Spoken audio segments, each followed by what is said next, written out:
আলুকে তুমি রঞ্জনকে গ্রেফতার করতে বারণ করেছিলে, ব্যাস ও তো ওদেরকে আঘাত করে পালিয়ে গেছে। আর তুমি এখানে এসব কি করছো? এখানে এখানে এরকম মিউজিয়াম সাজিয়েছো কেন? মিউজিয়াম নয় বস, তাহলে? এটা হচ্ছে সেই ধাঁধাটার জবাব যেটা আমরা সলভ করতে পারিনি। হ্যাঁ, রঞ্জন পালিয়ে যাওয়াতে আমার খুব আফসোস হয়েছে, কিন্তু আই এম শিওর তোমরা ওকে ঠিক ধরে ফেলবে। তোমাদের মনে আছে ওই যে কেমিক্যালটা আমরা ক্রাইম স্পটে পেয়েছিলাম? তো তার সঙ্গে ওর কি সম্পর্ক? সেটা আমি আপনাদেরকে বলছি। আপনি কে? এ হচ্ছে জগৎ। এক মিনিট, সবকিছু বুঝতে পারবে বস। বেহুল, হাই স্যার। এবার এর সঙ্গে আবার এই কেসের কি সম্পর্ক? আপনারা ওর সাথে একটু মন দিয়ে কথা বলুন, দেখুন সবকিছু জানতে পারবেন। এটা বলুন তো যে আপনি কে, আর এই কেসের সঙ্গে আপনার কি সম্পর্ক? এক মিনিট। এনার চোখগুলো দেখে তো কেমন যেন একটা মনে হচ্ছে। শুধু চোখই নয়, এনার তো পুরো মুখের মধ্যেই কিছু গোলমাল আছে অভিজিৎ, ফেসের ওপরে গোলমাল আছে।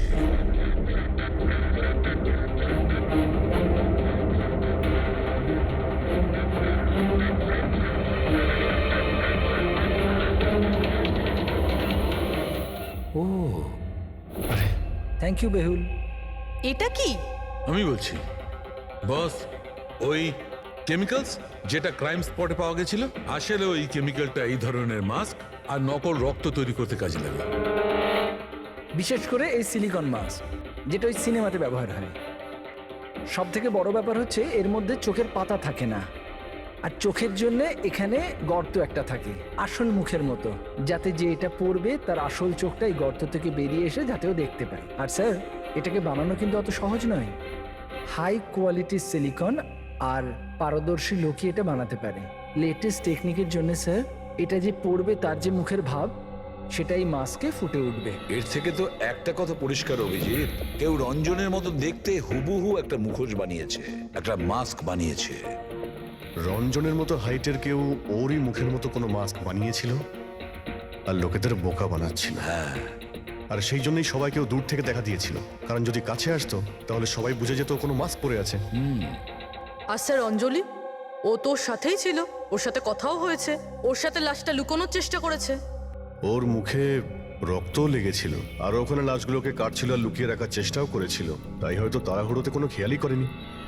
আর তাছাড়াও এই যে একই রকম দেখতে না, নিশ্চয়ই ওর পায়ের হাড়ে কোনো প্রবলেম ছিল, তাই ও ওয়াকিং বুট পরেছিল। আর এই মাস্ক তৈরি করাও এত সহজ নয়। স্যার, এই মাস্ক ফিল্ম প্রজেক্টেই কাজে লাগে। ও হ্যাঁ, তবে এটুকু জানি যে ও অ্যাসিস্ট্যান্ট ডাইরেক্টর ছিল আর এখন একটা ইন্টারন্যাশনাল শর্ট ফিল্মে কাজ করছিল। স্যার, দয়া বলছিল যে অনামিকা ও নাকি কোন ইন্টারন্যাশনাল শর্ট ফিল্মে কাজ করছিল। ওর পক্ষে এগুলো করা তো খুবই সহজ। তার মানে ও রঞ্জনের গার্লফ্রেন্ড ছিল না, ওকে নিজেরই খুনে ফাঁসানোর চেষ্টা করেছিল। সেই জন্যই ও বেল বয়কে গাড়ি অব্দি নিয়ে গিয়েছিল। স্যার নিজের প্রতিবেশীর সামনে রঞ্জনের সাথে ফোনে কথা বলার নাটক করেছিল। মানলাম অভিজিৎ, আমি মানলাম, কিন্তু কেউ নিজের মৃত্যুর ষড়যন্ত্র নিজে কেন করবে? মানে আমি বলতে চাইছি, অনামিকা তার নিজের মৃত্যু কেন নিজে ডেকে আনবে? না না না না, কিছু তো একটা গোলমাল আছেই। কেউ তো একজন আছে যে অনামিকাকে শিখণ্ডি খাড়া করেছে, আর সেই পুরো কেসটার মাস্টার মাইন্ড, বুঝেছো? আপনাদের মাথা খারাপ আছে? ফ্রেডি ইনজেকশন নেওয়ার জন্য ভেতরে গেছে আর তোমরা ওই লোকটাকে ছেড়ে দিলে। আমরা তোকে পালাতে দিইনি, আমরা কি দরজা খোলার কি দরকার ছিল? ওই লোকটা যে মানসিক অবস্থা নিয়ে এখান থেকে পালিয়ে গেছে, কে জানে কার সাথে কি করে দেবে। শায়লা দেবীর ওপর হামলা করেই দিয়েছে। স্যার, একটা কথা বুঝতে পারলাম না, ওরা তোমাদের দুজনের সামনে থেকে পালালো আর তোমরা ধরতে পারলে না ওদের? স্যার, আমরা খুব ভয় পেয়ে গেছিলাম, আর সব কিছু এত তাড়াতাড়ি হলো। স্যার, আমরা যদি মাঝখানে আসতাম তাহলে আমাদের উপরও তো হামলা করতে পারতো না স্যার। হ্যাঁ, যেমন ভাবে আন্টিকে হামলা করেছিল আমাদেরও করতে তাহলে। হ্যাঁ, এক মিনিট, শায়লা দেবীর ওপর হামলা? কিন্তু কিভাবে? ওর কাছে অস্ত্র কি করে এলো? এখানে তো কোনো অস্ত্র ছিল না, আমরা সমস্ত অস্ত্র সরিয়ে দিয়েছিলাম। হ্যাঁ স্যার, শুধু ঘরে কেন, কিচেনেও সবজি কাটার কোনো ছুরি পর্যন্ত নেই।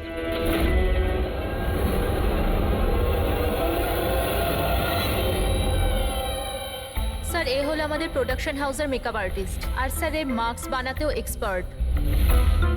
তুমি অনামিকার জন্য মাস্ক বানিয়েছিলে তাই না? বানিয়েছিলে কি না? হ্যাঁ স্যার, উনি আমাকে টাকা দিয়েছিলেন আর এটা তো আমার কাজই স্যার। তাহলে এটাও বলে ফেলো যে কাজটা কার জন্য করেছিল, এই মাস্কটা কার পরার কথা ছিল। বলো বলো, তাড়াতাড়ি বলো, সময় নেই আমাদের। আর হ্যাঁ, যার মুখের তুমি মাস্ক বানাও তার মাপ নেওয়ার দরকার আছে, ম্যাপিং করার দরকার আছে। হ্যাঁ স্যার। কার জন্য বানিয়েছিল ওই মাস্ক? কে ওই মাস্কটা পরতো বলো।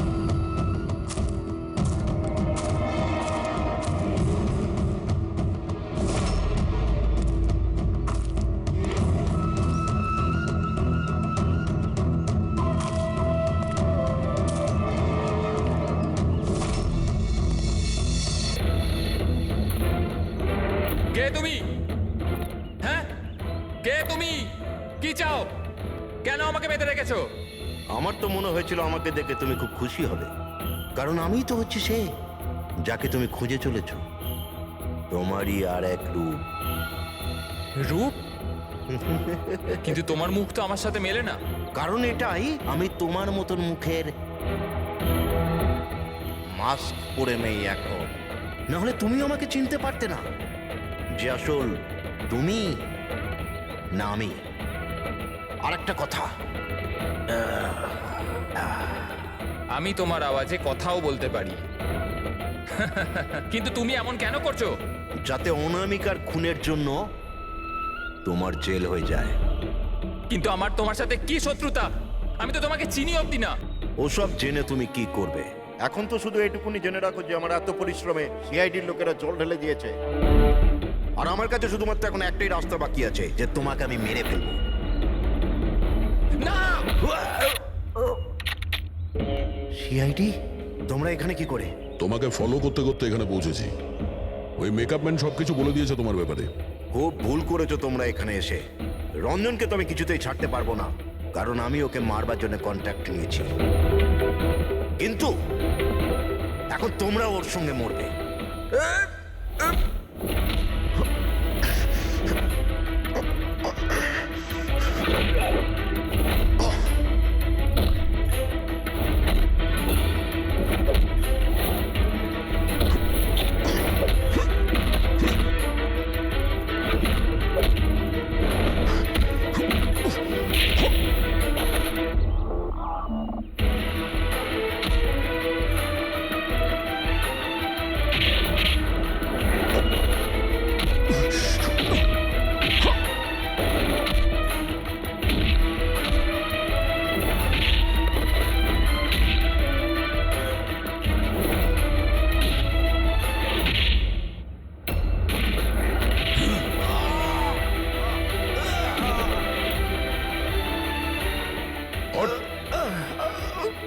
তোকে মারার কন্ট্রাক্ট দিয়েছিল?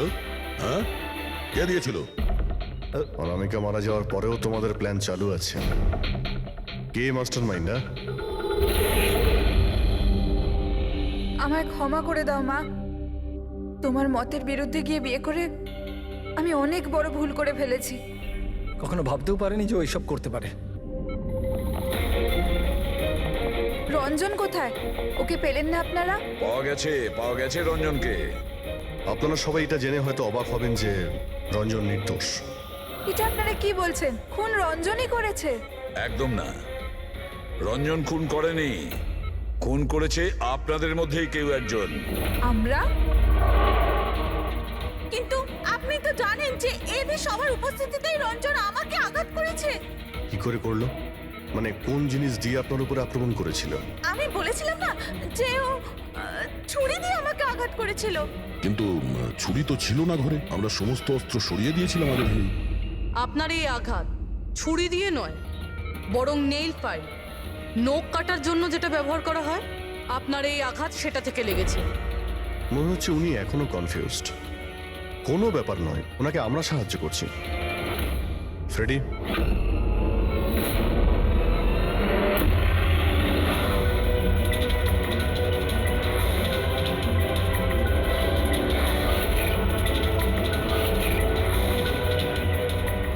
শাইলা ম্যাডাম, আমরা জানতে পেরে গেছিলাম অনামিকার প্রতিবেশী অঙ্কিত এসবের সঙ্গে যুক্ত। তো এই জন্য আপনি আমায় বাড়ি থেকে তাড়িয়ে দিয়েছিলেন, যাতে আমার কিডন্যাপ করে আপনি আমাকে খুন করতে পারেন। মা তুমি এই খবরদার, খবরদার যদি আমাকে মা বলে ডেকেছিস তো। মা শব্দের অর্থ কি হয় তোমরা দুজন জানো? স্যার, এ আমার অনিচ্ছা সত্ত্বেও রঞ্জনের সাথে বিয়ে করলো আর আমার সাথে সব সম্পর্ক চিরদিনের মতন ত্যাগ করলো। আর আজ আজ এরা আমার সম্পত্তির অধিকার চাইতে শুরু করেছে। এই সব এই রঞ্জনের কাজ। এই উস্কেছে আমার মেয়েকে, আমার একমাত্র সন্তান নিজের স্বামীর সঙ্গে মিলে ধীরে ধীরে আমাকে বিষ দিয়ে মারতে শুরু করলো।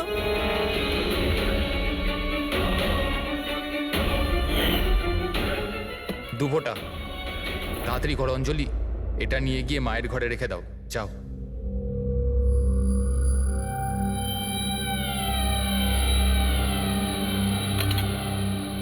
কিন্তু আপনি অনামিকার খুন করলেন কেন?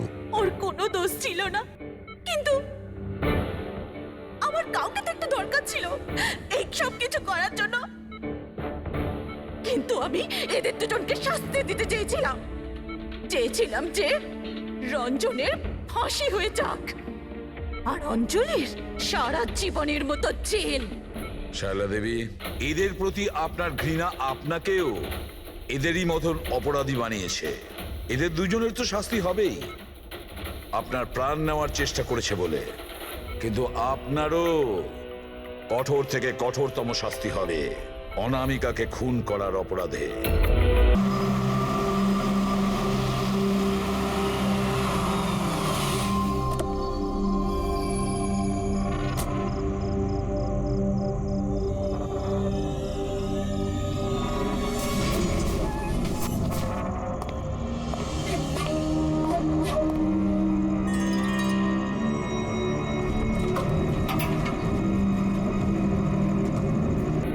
এরকম হতে পারে না। এবার কি হবে? আমার খুব বড় ভুল হয়ে গেছে।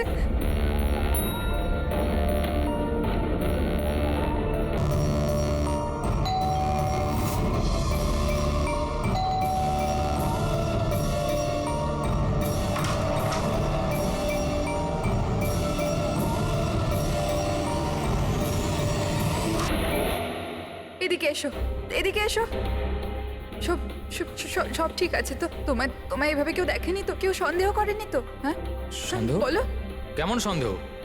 কি অঞ্জলি, তুমি কাঁদছো কেন? আর তোমার চোখগুলো এরকম বসে গেছে কেন? তুমি এত কাঁদছো কেন? কি হয়েছে? তুমি আমায় জিজ্ঞাসা করছো কি হয়েছে? তুমি জানো না কি হয়েছে? আমি কি করে জানবো কি হয়েছে? আমি তো এইমাত্র বাড়ি এলাম। রঞ্জন, তুমি পাগল হয়ে গেছো নাকি আমায় পাগল বানাচ্ছো? এত বড় ঘটনা ঘটে গেল আমাদের সাথে আর তুমি এমন বিহেভ করছো যে যেন কিছু হয়নি। কি কি খেলা খেলছো তুমি? কি খেলা আরে আমি খেলছো কোনো তুমি? খেলা খেলছি না। কি তখন থেকে বলে চলেছো তুমি? রঞ্জন, কিছু ঘন্টা আগে তুমি খুন করেছো। কি? ওই লাশটা টুকরো করে ওই টুকরোগুলোকে পুকুরে ফেলে দিয়েছো আর তুমি এমন বিহেভ করছো যেন কিছু হয়নি। মনে করো তুমি কেন এমন বিহেভ করছো? অঞ্জলি, তোমার কি হয়েছে? কিছু নেশা টেশা করেছো নাকি তুমি? হ্যাঁ, পাগলের মতো কথা বলছো। আরে কি খুন, কি মার্ডার, কি কি এক মিনিট, এসব? এক হোয়াট ইজ মিনিট। Wrong with you? এক মিনিট, তোমার জামায় তো রক্ত আর মাথায়, তোমার মাথায় তো চোট লেগেছিল। আর এইসব তুমি জামা কোথায় চেঞ্জ করলে? কোথায় গেল এই সব কিছু? কত রক্ত পাগল হয়ে লেগেছিল। গেছো তুমি? আজ সকালে এই জামাটা পরেই তো গিয়েছিলাম অফিসে। এখন টায়ার্ড হয়ে এত রাতে অফিস থেকে বাড়ি এসেছি, টেনশনে রয়েছে, তুমি উল্টো পাল্টা বলে যাচ্ছ, ইরিটেট করছো আমাকে। আর এইসব কি গল্প তৈরি করছো খুন টুনের? হ্যাঁ রঞ্জন, ভালো করে মনে করো। হ্যাঁ, তুমি আমায় কল করেছিলে আর তুমি খুব ঘাবড়েছিলে। রঞ্জন, তুমি কাঁদছো কেন? সব ঠিক আছে তো? তখনই তুমি নিচে আসতে বলে আর সাথে টুল বক্স আর পরিষ্কার করার কাপড়ও নিয়ে যেতে বলেছিলে। অঞ্জলি, রঞ্জন, এটা কি করে হলো? এত রক্ত, এই চোট, আর তুমি এই সব জিনিস কেন আমাকে আনতে বললে? অফিস থেকে গাড়ি করে বাড়ি আসছিলাম তো রাস্তায় একটা মেয়ে আমার থেকে লিফট চাইলো। আমি ওর সাহায্য করতে গেলাম তো আমার উপর হামলা করে দিল, আমার উপর। আর আর আমি নিজেকে বাঁচানোর জন্য আমি ওর খুন করে দিয়েছি। অঞ্জলি, আমাদের এই লাশটাকে কোথাও একটা লুকাতেই হবে। ওই লাশটা আমরা শহরের বাইরে একটা পুকুরের কাছে নিয়ে গেলাম।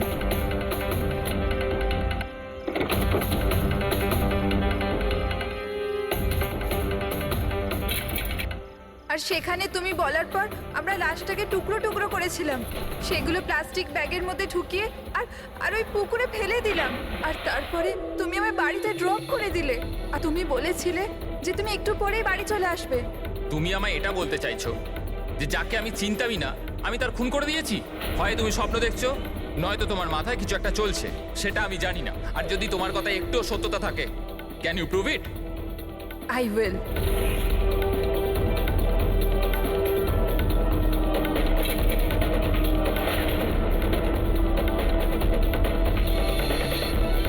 এই দেখো, আর এই দেখো, এবার বলো প্রুফ চেয়েছিলে না তুমি? এই দেখো প্রুফ। এবার বলো এই জামাগুলোতে রক্ত কোথা থেকে এলো? এমনটা নয় তো যে এগুলো তুমিই করেছো আর তুমি আমাকে ফাঁসানোর চেষ্টা করছো? আচ্ছা, এবার আমি বুঝতে পেরেছি। তোমরা সবাই মিলে আমার সাথে ইয়ার্কি মারছো না তো? ওখানে অফিসেও আমার কলিগেরা 1 মাস ধরে উল্টো পাল্টা বলেই চলেছে যে আমি তোকে ওখানে দেখেছি, আমি তোকে এখানে দেখেছি। আর আমি বলে বলে হাঁপিয়ে যাচ্ছি যে আমি ওখানে ছিলামই না। কিন্তু এখন যেটা তুমি করছো না, এটা কিন্তু ভুল করছো। এইসব একটা ইন্টেলিজেন্স চক্রান্ত, যেটা তুমি প্ল্যান করেছো। তুমি খুন করেছো অঞ্জলি, আর তুমি এটাতে আমাকে ফাঁসাতে চাও। আমি যাচ্ছি পুলিশের কাছে, সিআইডি কে ডাকবো। ছাড়ো। কেন এমন করছো? রঞ্জন, রঞ্জন তুমি খুন করেছো, তুমি সিআইডি কে কেন ডাকছো?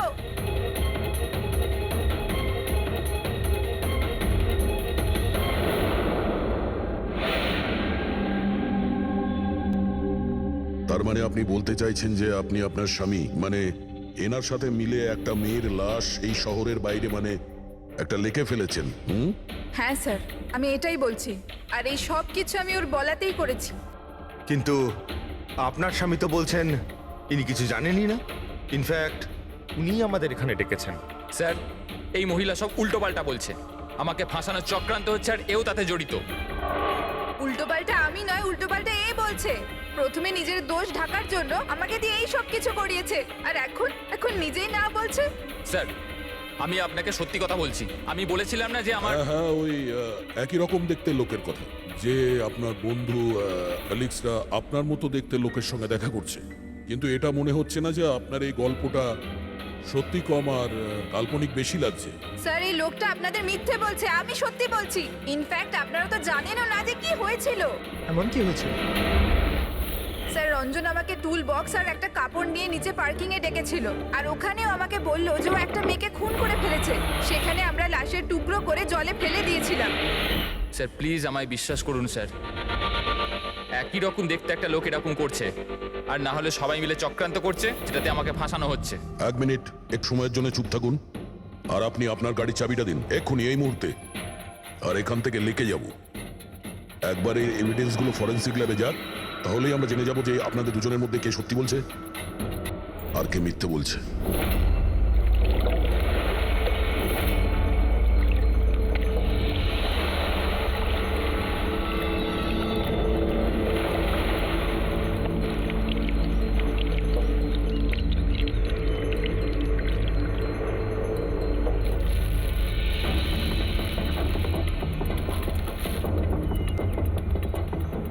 এই মেয়েটা কে? স্যার আমি কি জানি, আপনি আমাকে কেন জিজ্ঞেস করছেন? যা কিছু জানার এর থেকে জানুন না। স্যার, আমি এই মেয়েটাকে চিনি না, আমি জানি না একে।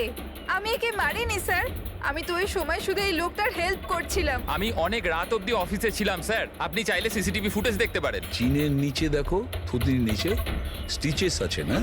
আর সেগুলো খুব বেশি পুরনো নয়, মনে হচ্ছে কিছুদিন আগেই ও আঘাত পেয়েছে। পুরবি কোনো না কোনো ক্লিনিক বা হসপিটালে স্টিচগুলো করা হয়েছিল, সেখান থেকে এই মেয়েটার ব্যাপারে জানা যেতে পারে।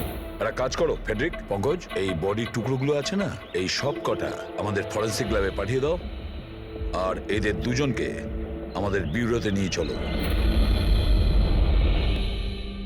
স্যার এ বলছে যে কয়েকদিন ধরে ওরই মতো দেখতে কোনো লোক ওকে ফাঁসানোর চেষ্টা করছে। এর চেনাশোনা লোকরা ওই লোকটার সঙ্গে বিভিন্ন জায়গায় দেখা করছে, আর ওরা ভাবছে যে ও এই। হ্যাঁ স্যার, আমায় ফাঁসানো হচ্ছে স্যার, আর ওই চক্রান্তে এও রয়েছে স্যার। স্যার আপনিই বলুন, আমি যদি এসব করতাম তাহলে আমি আপনাদের ফোন কেন করতাম? স্যার এখন অবধি আমি আপনাদের যা বলেছি সবকিছু প্রমাণ হয়েছে তো। লাশ তো পাওয়া গেল লেকে, আর ওর গাড়ির ডিকিতে রক্ত পেলেন তো। স্যার আপনি নিজেই বলুন, যখন এতটা সত্যি আমি বলেছি তাহলে এখন মিথ্যে আমি কেন বলবো? আমাকে ফাঁসানোর জন্য স্যার, আমি বলছি স্যার এটা চক্রান্ত স্যার, আমাকে ফাঁসানোর জন্য। ব্যাস ব্যাস ব্যাস, কে কি কাজ করেছে আর করেনি সেটার খোঁজ আমরা করব। শুধু একটা কথা মনে রাখবেন যে আমাদের সন্দেহ শুধু আপনাদের দুজনকে। বাট স্যার আমি কিচ্ছু করিনি, আমি নির্দোষ। আমি হতে পারে হয়তো আপনি খুন করেননি, কিন্তু লাশকে টুকরো টুকরো করে লেকে ফেলে দেওয়া এটাও কিন্তু বড় অপরাধ, বুঝেছেন আপনি? স্যার সিসিটিভি ফুটেজ পেয়ে গেছি।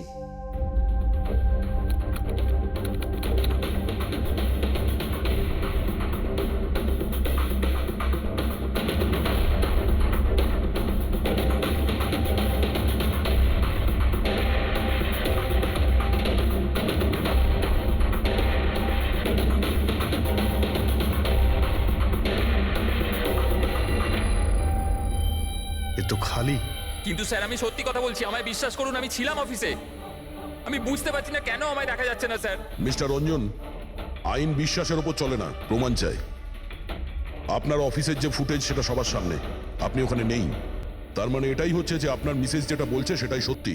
না না স্যার, আমি সত্যি কথা বলছি স্যার, আমি অফিসেই ছিলাম। আমি বুঝতে পারছি না যেটা কিভাবে হলো। হ্যাঁ, কিন্তু আপনার অফিস ফাঁকা দেখাচ্ছে কেন? স্যার রঞ্জন এই কোম্পানির সিইও, এই ফ্লোরে শুধু ওই থাকে। ও ছাড়া একজন পিয়নও আছে, সে সেদিনকে ছুটিতে ছিল। আচ্ছা, রঞ্জন বাবু ঠিক ওই দিনেই আপনার পিয়ন অ্যাবসেন্ট কেন? স্যার আমি সত্যি বলছি স্যার, আমি অফিসে ছিলাম। মিস্টার রঞ্জন, নিজেকে নিরপরাধী প্রমাণ করবার জন্য কোনো রকম প্রমাণ আপনার কাছে নেই, বুঝেছেন? আরে কুন্দন, ভালো হয়েছে তুই এসে গেছিস ভাই। এরা বলছে যে আমি কারো খুন করেছি। আরে আমি কাউকে কিভাবে মারতে পারি বল না, বোঝা না ভাই। এ করতে পারে না স্যার। স্যার এর জীবনে একটা মাছি পর্যন্ত মারেনি। হ্যাঁ এটা ঠিক যে ও মাঝে মাঝে খুব রেগে যায়, রাগকে কন্ট্রোল করতে পারে না। হ্যাঁ স্যার, অনেক দিন ধরে চিকিৎসা চলছে ওর। ওষুধপত্রও খান রঞ্জন দাদা, কিন্তু কখনো কখনো যদি ওষুধ খেতে ভুলে যায় তাহলে নিজেকে সামলাতে পারেন না। এই কথাটা তুমি আমাদের কেন বলনি? স্যার আমি ওই শুধু আপনাকে নয়, কাউকেই হয়তো বলেনি কথা। আমার ক্ষমতা চলতো তো তার এই বিয়েটা হতেই দিতাম না। আমি তো আমার মেয়ের কাছে হেরে বসে আছি। এই লোকটা তো একটা সাইকো সাইকো। এই রঞ্জন একজন মানসিক রোগী। এর পার্সোনালিটি ডিসঅর্ডার আছে। এর মাথা তো সেটাই মনে রাখে যেটা ও মনে রাখতে চায়, বাকি সমস্ত কথা তো এ ভুলে যায়। হতেই পারে স্যার যে খুনটা এই করেছে আর ভুলে গেছে। ব্যাপারটা হচ্ছে যে আমি আগে অসুস্থ ছিলাম, কিন্তু তারপর আমি ঠিক হয়ে গেছিলাম। আপনি এরম কেন বলছেন? কুন্দন কুন্দন তুই বল, আমি সত্যি বলছি কিনা। বৌদি আপনি বলুন না। আরে তুমিই বলো না। আপনারা আমায় এভাবে কেন দেখছেন? আরে আমি সাইকো নই, আমি অসুস্থ নই, কোনো মানসিক রোগ নেই আমার, একদম ঠিক আছি আমি। আরে বলো না বলো না। বাস, অনেক হয়েছে।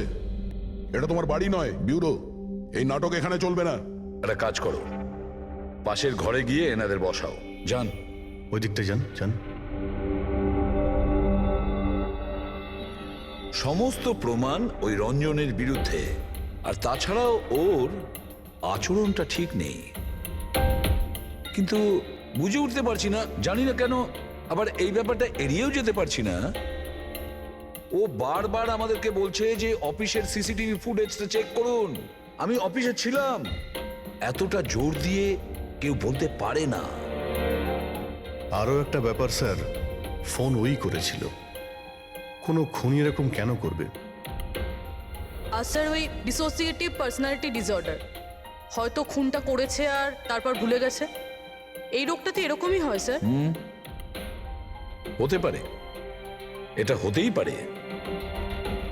একটা কাজ করি আমরা, এই যে সিসিটিভি ফুটেজ আছে না, এটাকে ল্যাবে পাঠাই, চেক করিয়ে দেখি এই ফুটেজটা কেউ কোনোভাবে এডিট করে চেঞ্জ করেছে কিনা। আর স্যার ওই একই রকম দেখতে ব্যাপারটা। ও এটা বলছে যে ওর বন্ধুরা ওর মতো দেখতে লোকটাকে দেখেছে, আর ওই লোকটা ওর বন্ধুগুলোকে চিনতেও পারেনি। চলো ওর বন্ধুদের সাথে কথা বলি, জিজ্ঞাসাবাদ করি, জেরা করি, তারপর দেখি ওদের কথায় কতটা সত্যি আছে। স্যার হতে পারে এই চৈতালি আর কুন্দন রঞ্জনের শুভাকাঙ্ক্ষী হওয়ার চেষ্টা করছে, হয়তো তা নয়। আর এদিকে শায়লা, উনি তো চানই এই দোষটা রঞ্জনের ওপর আসুক, যাতে ওনার মেয়েকে আর এই বিয়েটা করতে না হয়। স্যার স্যার যে মেয়েটা মারা গেছে ওর ফটো হসপিটালের ক্লিনিকে পাঠিয়ে দিয়েছি, ওকে শনাক্ত করা হয়েছে। ওর নাম হলো অনামিকা। দুদিন আগেই ওখানে গেছিল ওর আঘাত দেখাতে। অনামিকা, অনামিকা, এই অনামিকার পুরো ফোন রেকর্ড চেক করো, খোঁজ নাও এ কোথায় থাকতো, কি করতো, এর সঙ্গে রঞ্জনের কি সম্পর্ক ছিল।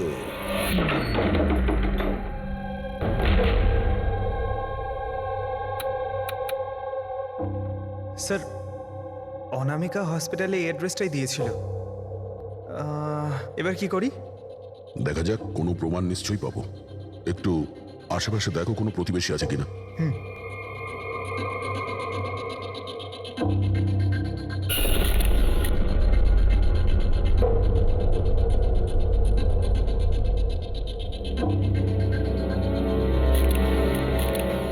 স্যার হ্যাঁ, এর নাম অঙ্কিত, অনামিকার প্রতিবেশী। হ্যালো স্যার, কি হয়েছে বলুন? অনামিকা ঠিক আছে তো? না, অনামিকার খুন হয়ে গেছে, আর আমরা সেই জন্যই এর তদন্ত করছি। আপনি ওর ব্যাপারে কিছু বলতে পারেন যার সাহায্যে আমরা খুনি পর্যন্ত পৌঁছতে পারি? না স্যার, আমি ওর ব্যাপারে বেশি কিছু তো জানি না। হ্যাঁ, তবে এটুকু জানি যে ও অ্যাসিস্ট্যান্ট ডাইরেক্টর ছিল আর এখন একটা ইন্টারন্যাশনাল শর্ট ফিল্মে কাজ করছিল। ইন্টারন্যাশনাল শর্ট ফিল্মে? আচ্ছা, ওর কোনো বন্ধু কিংবা আত্মীয় যে এখানে ওর সঙ্গে থাকতো? ও তো এনারাই ছিল স্যার, এই কিছু মাস আগেই এখানে থাকতে এসেছিল। আমি তো ওর পরিবারের কাউকে দেখিনি। হ্যাঁ, ওর একটা বয়ফ্রেন্ড ছিল যার সাথে ও ঘন্টার পর ঘন্টা ফোনে কথা বলতো। ও ফোনে যার সঙ্গে কথা বলতো ও যে ওর বয়ফ্রেন্ড ছিল, এটা আপনি কি করে জানলেন? স্যার, আসলে আমি ওর কথাগুলো শুনেছিলাম। ও ব্যালকনিতে দাঁড়িয়ে ওর সাথে খুব জোরে জোরে কথা বলতো অনেকক্ষণ। আর ওদের কথা শুনে মনে হতো স্যার ওর বয়ফ্রেন্ড ভালো লোক নয়। ঝগড়া হতো খুব দুজনের, কথা শুনে মনে হতো নিজেদের মধ্যে মারপিটও করে। ইনফ্যাক্ট এই দুদিন আগেই ওরা নিজেদের মধ্যে মারপিট করেছে। ওর মুখেতে সেলাইও পড়েছিল আর ওর চোখেও আঘাত লেগেছিল স্যার। আপনি দেখেছেন ওর বয়ফ্রেন্ডকে? আমি স্যার ওকে কখনো দেখিনি, কিন্তু ওর নামটা জানি স্যার।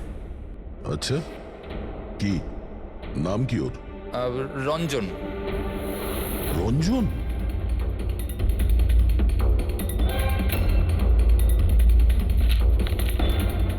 স্যার হ্যাঁ, এই দেখুন, এই অনামিকার পাসপোর্টে এই বার্সেলোনার ভিসা লাগানো রয়েছে। বার্সেলোনা? এ কি স্পেনে যেতে চাইছিল নাকি? স্যার, অনামিকা স্পেন থেকেই এসেছিল স্যার, আমি ওদের কথা শুনেছিলাম। স্যার, ও বিরক্ত হয়ে গেছিল রঞ্জনের জন্য, সারা জীবনের জন্য স্পেন ফিরে যেতে চাইছিল। স্যার আমার মনে হয় ওর খুন রঞ্জনই করেছে। ও চাইতো না যে ও স্পেনে চলে যাক।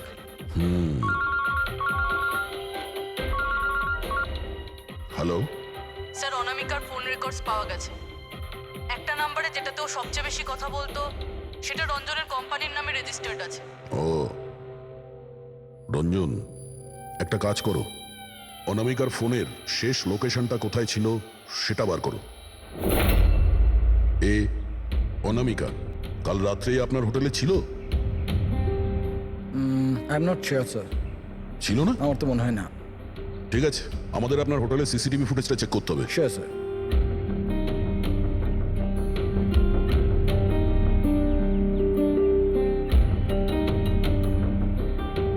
এই তো অনামিকা।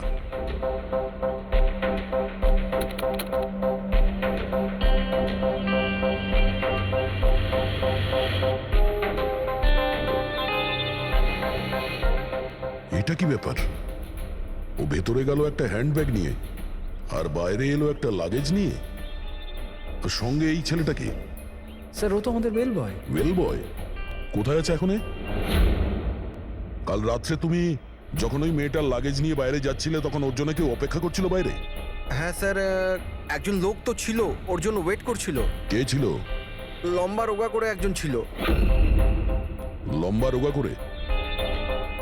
এ ছিল ওই লোকটা? স্যার মনে হচ্ছে তো এরকমই ছিল। দেখে তাই মনে হচ্ছিল মানে? স্যার ও দূরে দাঁড়িয়ে ছিল, তাই আমি ঠিকমতো দেখতে পাইনি। ও, তার মানে এই রঞ্জন, ও আমাদের মিথ্যে কথা বলেছে। ও অনামিকাকে আগে থেকেই চিনতো, আর শেষবার অনামিকা ওর সাথেই ছিল। রঞ্জন বলছে যে আপনারা ওকে আলাদা আলাদা জায়গাতে দেখেছিলেন, কিন্তু ও বলছে ও ওখানে ছিলই না। ব্যাপারটা কি বলুন তো? স্যার আমি একদিন কফি শপে কফি খাচ্ছিলাম, আমি দেখলাম যে রঞ্জন বাইরে কারোর সাথে কথা বলছে। রঞ্জন, রঞ্জন, এই রঞ্জন! স্যার আমি যখন ওকে ডাকলাম, ও জানি না কেন আমার কথা না শুনে অন্যদিকে চলে গেল। রঞ্জন! কিন্তু স্যার যখন আমি এই ব্যাপারে ওর সঙ্গে কথা বললাম, তখন ও বললো যে ওখানে ছিলই না। আমি জানি না ও কেন মিথ্যে কথা বললো। আর লীলা দেবী, আপনি ওকে আপনি কোথায় দেখেছিলেন? কান্দিওয়ালাতে একটা জুয়েলারি শপে। ওর সঙ্গে একটা মেয়েও ছিল। রঞ্জন, রঞ্জন! আচ্ছা, এই মেয়েটা ছিল কি? হ্যাঁ স্যার, এই মেয়েটাই ছিল। কিন্তু যখন ওর সঙ্গে আমি ফোনে কথা বললাম, বলতে শুরু করলো আমি তো ওখানে ছিলামই না। আর তোমার সঙ্গে কি এটাই ঘটেছে? হ্যাঁ স্যার, ও বাজারেতে আমার সামনে দিয়ে যাচ্ছিল, আমি ওকে হাত দেখালাম, হাই বললাম, মদন রে, কিন্তু ও সরাসরি আমায় ইগনোর করলো, অটোতে বসে চলে গেল। এদিকে দেখ ভাই, আমি রঞ্জন, রঞ্জন! ঠিক আছে, thank you very much. Sir এদের কথা শুনে মনে হচ্ছে রঞ্জন ইচ্ছে করে ওদের সামনে এসেছিল আর এরকম বিহেভিয়ার করেছে। কিন্তু অভিজিৎ, কি কারণ হতে পারে? এরকম ব্যবহার কেন রঞ্জন করেছিল? না না না না, কিছু না কিছু গোলমাল তো নিশ্চয়ই আছে অভিজিৎ। যেখানে যেখানে এরা রঞ্জনকে দেখেছে না, দেখি ওখানে কোনো সিসিটিভি ফুটেজ পাওয়া যায় কিনা।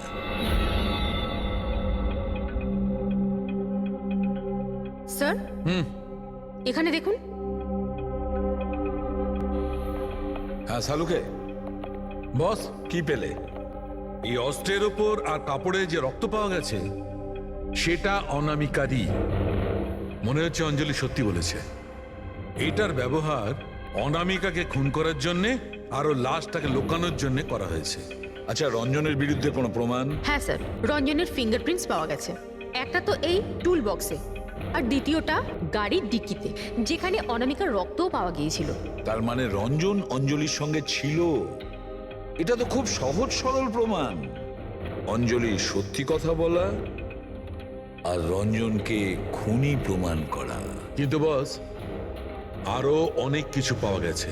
কি? স্যার আমরা একটা বিশেষ ধরনের পলিমার আর সিলিকনের ট্রেসেসও পেয়েছি, যেটা সাধারণত অদ্ভুত ব্যাপার। সিলিকন আর পলিমার, এটা তো সত্যিই অদ্ভুত ব্যাপার।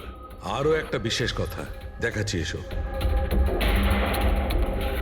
এই কেমিক্যাল, বস, এই বিশেষ কেমিক্যালটা আমরা সব জায়গায় পেয়েছি, কাপড়ে, টুল বক্সে, অস্ত্রের উপর, সব জায়গায়।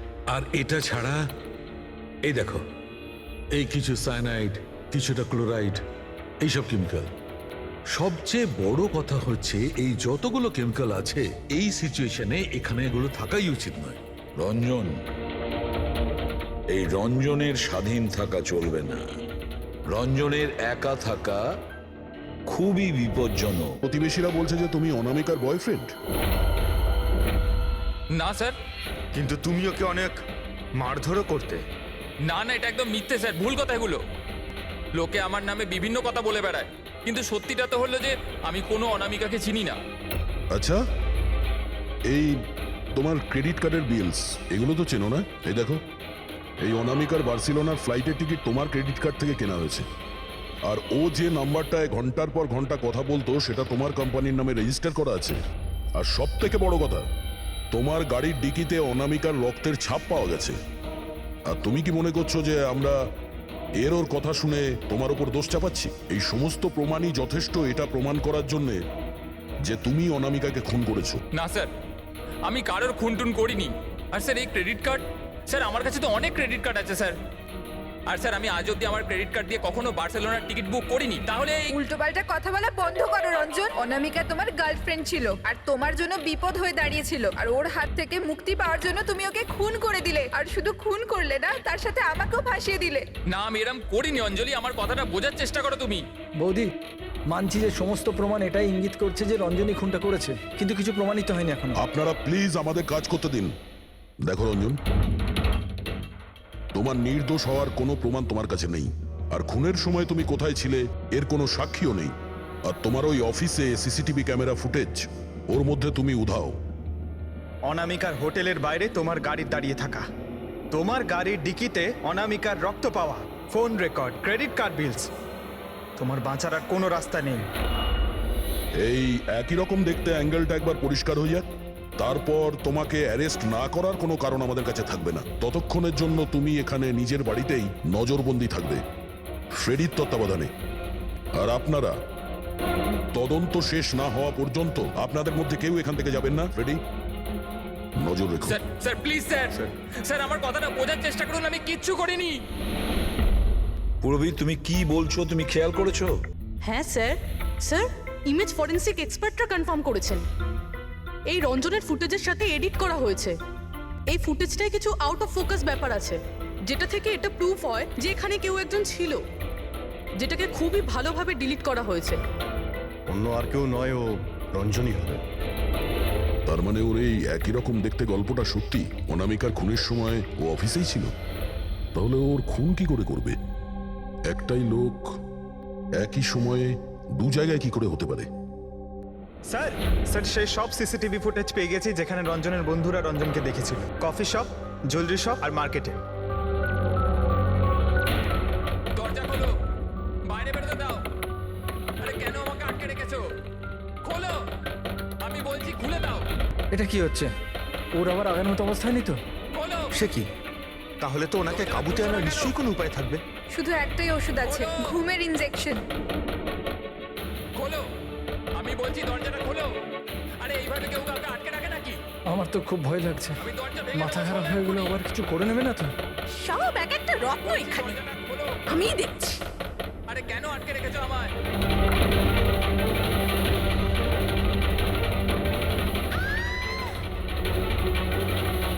এই রঞ্জন, এই রঞ্জন, রঞ্জন দাঁড়াও বলছি। মা, মা, মা, আস্তে আস্তে আস্তে। ও মাই গড, এটা কি করে হলো? আমি ডাক্তারের খবর দিচ্ছি। হ্যাঁ, তুমি ঠিক আছো তো মা? ও মাই গড, কি করে লাগলো তোমার? স্যার এটা কফি শপের ফুটেজ।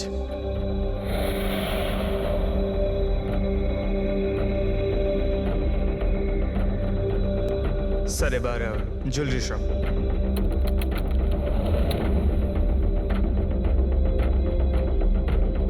এটার সঙ্গে অনামিকাও ছিল। এখনো পর্যন্ত সবকিছু তো নর্মালি লাগছে।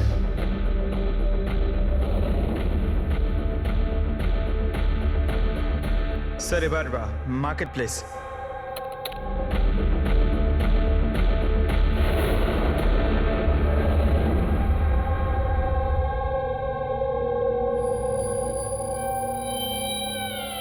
পঙ্কজ, একটু রিওয়াইন্ড করো।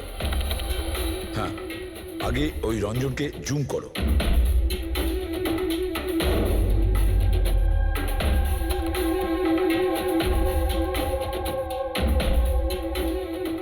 এই দেখো, এর হাঁটা চল একটু আলাদা।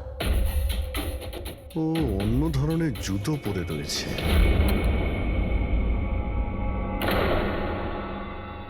কিন্তু এটা কি? দয়া ওয়াকিং বুট পরেছে, ওয়াকিং বুট। যার পায়ের হাড়ে কোনো প্রবলেম থাকে না, সে ওই ওয়াকিং বুট পরে। কিন্তু রঞ্জনের পা তো একদমই ঠিকঠাক আছে। সেটাই তো, এটা তো হতেই পারে না। তাহলে ও কি? হ্যাঁ শালুকে বলো, কি এখনই? আচ্ছা ঠিক আছে, আমি আসছি। শালুকে ফরেন্সিক ল্যাবে ডেকেছে, এখনই যেতে হবে। চলো। হ্যাঁ ফেডরিক বলো, কি বললে তুমি?